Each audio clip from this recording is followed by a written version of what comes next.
When you book a booth, the rule of thumb is if you can get it back about 1/3 in from the main entrances, any of the main entrances. People tend to rush past the first ones, they're exhausted by the last ones. So if you can just get back in there a bit, or if you can be somewhere 3 or 4 booths back from the main feed areas where people are going backwards and forwards, that's another prime spot. People don't take long to get overwhelmed at a trade fair, so less is more. In your booth, plenty of blank space, large signs with accompanying visuals. Use visuals to catch their eyes rather than text. You'll find circles work much better than squares. Eyes attract eyes. If you've got a big-eyed frog or a big-eyed cassowary or something on top of your message, you will get 10 times the viewing of it compared to having a message just in text. Be really clear and simple with your message. These people are overwhelmed. Don't make it complicated. And don't tell them about having fun or being rewarded doing the work. Show them with a visual, show them with a picture. You know, be benefit rich in your messages. Have benefits for them. Don't look at it, is it a benefit or is it a feature? If it's a feature, get rid of it. You want benefits. You should have fun and rewarding just oozing out of your booth. Be irresistible. Always have a stall in your booth. The key person in the booth's eye contact should be about the same level as the person coming in to the booth. If you're sitting down, a couple of people at a table, they'll think, oh no, we don't want to get them up. And they'll just walk straight past. So always have a stool there so they're virtually at standing position when people walk past. Make sure you've got tablecloths on the tables because you need to store gear underneath them out of sight. The table should be set up not to form a trap for the visitors. The visitor should feel as though they can just wander in and wander past and keep going. Whereas if you've got them set up where they've got to wander in and you're standing there ready to capture them, they won't come in.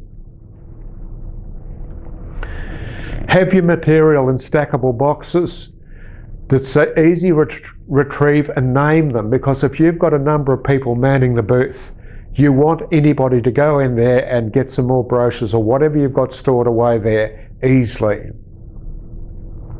When you're making up the roster to man the stall, make sure you've got the phone numbers of all the participants and ask the participants when they're coming in, 30 minutes before, give somebody in the booth a ring just to check to see that they don't want something brought in.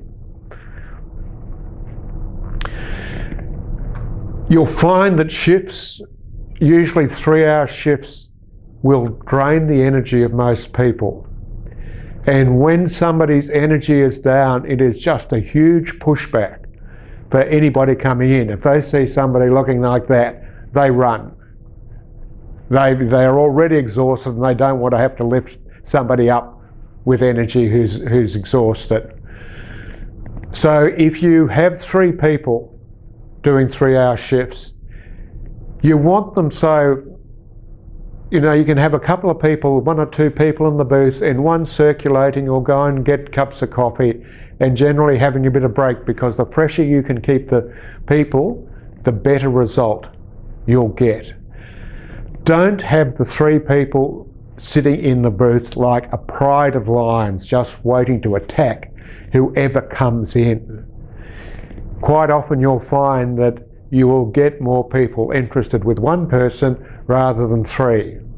So just keep that in mind. Make sure you've got a site map secured to the booth for the operators with toilets, food halls, coffee, and any of the needs that they're going to have so it's clear to them. We always used to have bowls of fruit, just things like monkey bananas or mandarins or grapes, something that's easy to eat, something that gives them a bit of a sugar hit without loading them down, which quite often if they start eating sort of rubbish foods at an event, it can really slow them down.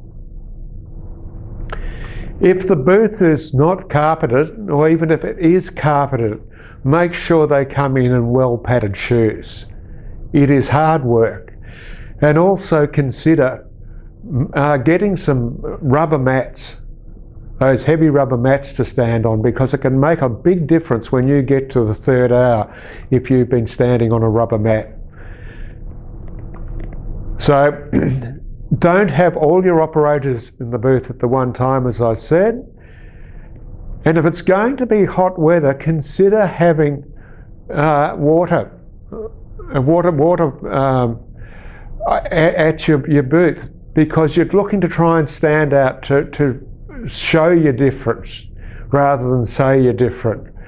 And that's often something that people really appreciate. If you have a TV and computer for running a loop of videos of testimonials or things about your organisation, make sure that there's cables there to lock them down at all times.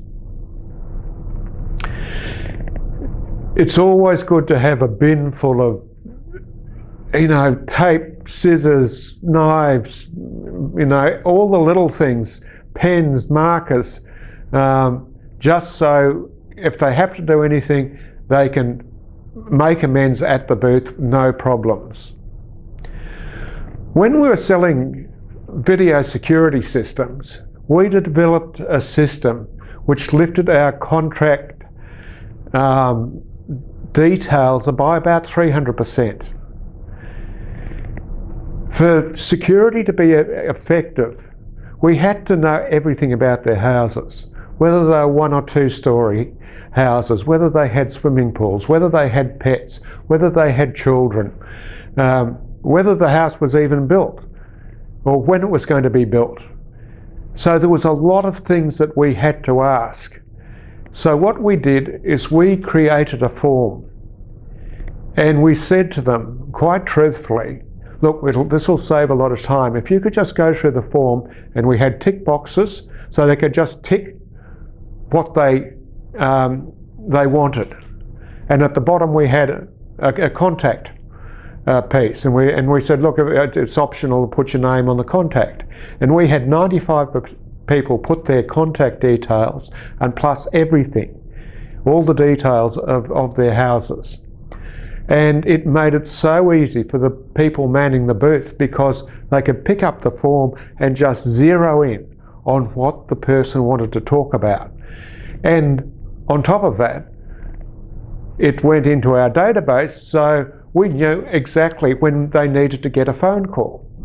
So you didn't hound them, you just phoned them when they wanted you to ring them.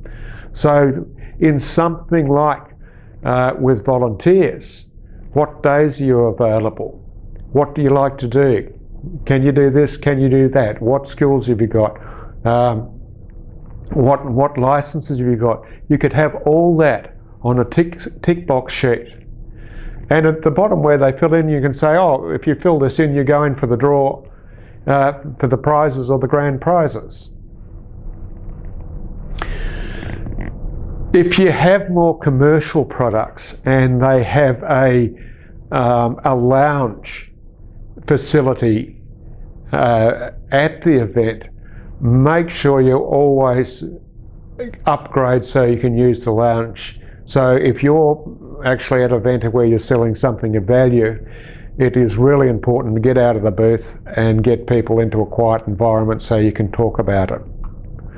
So in the next we'll go on to the next section, which is about interacting with your prospects.